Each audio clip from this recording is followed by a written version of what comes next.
โถแสงอาทิตย์ตกดินเลยพี่น้องเอ้ยมื้อนี้เพื่อหนึ่งข้าวสุกแล้วจังสิได้ลงมานานมาเก็บเอาผักมาสูบกินตอนแลงเนาะพี่น้องเนาะบ่มีอิหยังสิกินพี่น้องเอ้ยก็เลยว่าลงมาเก็บผัก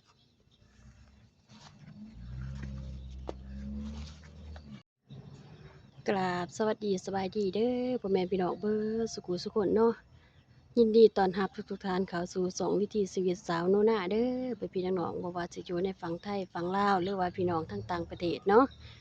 มาพี่น้องไปพบมาพอกันอีกแล้วเช่นเก่าเช่นเคยมื้อนี้ลงมาสวนกล้วยพี่น้องเอ้ยมาตอนค่ำหลังจากที่ว่าสาวนุนาหนึ่งเขาวสุกเรียบร้อยแล้วจังลงมาเก็บฟักเนาะพี่น้องเนาะตอนนี้ก็ตะเวนตกดินแล้วพี่น้องเอ้ยมันก็อาจจิมืดๆในกูหนึงเนาะลงสวนตอนค่ำพี่น้องเอ้ยเฮ็ดจะได้เนาะเบื่อหนึ่งเขาวสุกแล้วจะสิได้ลงมาตะเวนย่านนี้ก็จะมันค่ำ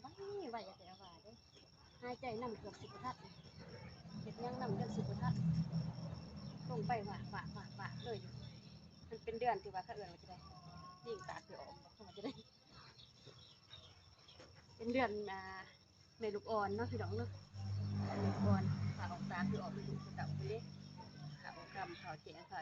คำไม่ได้พี่น้องเนาะ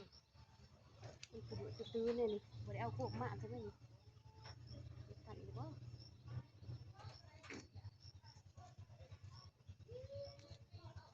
ยุ่งกระไรหินกระไรได้นี่มันทำไปสิ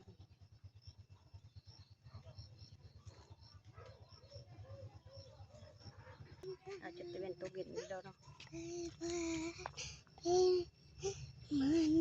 มากับลูกสาวน้ำหมาน้ำขุนอยู่แม่คอยจะเข็ดจเห็ดโลดำพักหยังเจ้าสิเก็บอีแม่เก็บผักคุ้มเนี่ยประกาศเนี่ย กาดผักขมนี่เรียกผักขมอืมดูเก็บเลยเก็บรถลูกเลยเด็ดออกบ่ที ทีนี้มันก็เด็ดออกแล้วเนาะ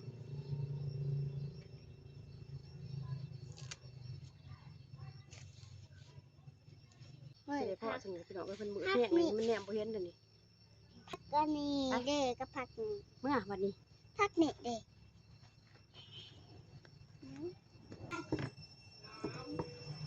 มือเตี้ยเลย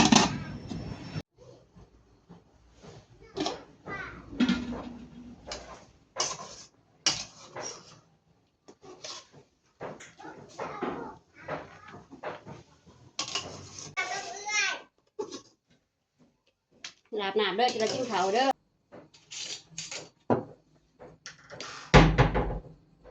ข่อยมีแต่แค่นี้นี่สันบอกยังไง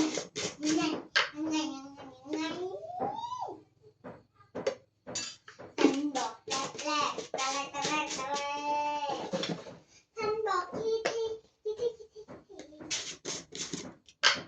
สันบอกอีเด้อเต้าลีเด้อ อาบไปเด้ออาบไปเด้อกินข้าวเด้อกินข้าวกันก็ดีล่ะ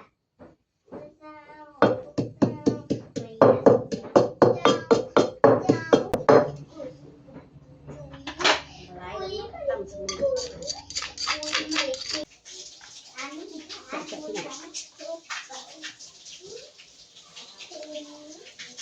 ไปกินน้ำกันเลยอาหารแรงแต่พี่น้องสุกผักกาดอ่อนมาเด้อมากินน้ำกันเด้อมาเด้อเด้อ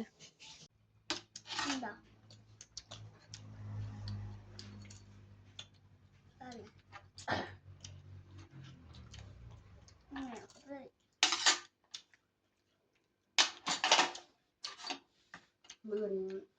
วันศุกร์แล้วเนาะเจ้า วันเสาร์อีเมลคนเดียวเห็นไร บ้างไหม ไปนี่ไปนี่ให้ขาเท่าเหี้ย กันเบิ่งมื้ออื่นกันว่าบ่กล้าเวียกสิไปหาหน่อไม้พาพี่พาน้องไปเลาะทงเลาะสวนมันหาหน่อไม้กับหาหน่ออันนั้นอิหยังหน่อไม้อิหยัง แม่อยู่กับไปน้ำนี่บอกอยู่กับไปน้ำ ไปหรอก ดี อีที่ไหน เป็นมือกล่องให้แม่ น่ะนะเขาคอยแต่ว่าตู้ไข่ดุเลยเนาะแม่ลืม แม่ก็ลืมแม่เนาะ เกลือ อ้าวแม่ปะยกให้เลยบัดนี้ยกปลาไหวจะนำแม่ลืมเลย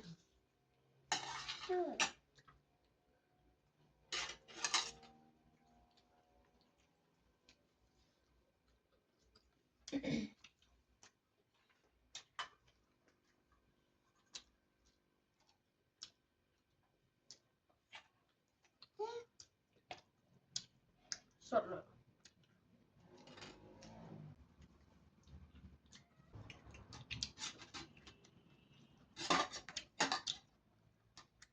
แม่กับผลหัวกระสุน กินข้าวคำใหญ่ๆเด้อข้าวใหญ่ไว้ไว้ แม่กับผลหัวกระสุนนี่มากากินนี่แหละ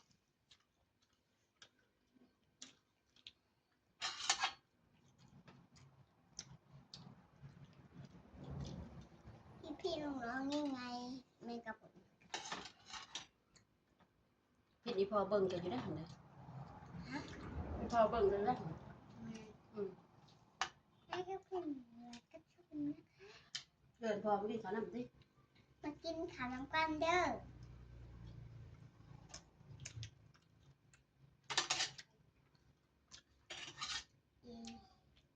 แม่กับผล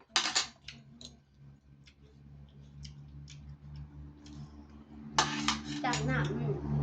ำใหญ่ไม่มีก็เลยว่าจะไปกินตัวนี้เขาสุกเอาในมัน กินในมันช่วงนี้ แม่จะพุ่น กินอะไร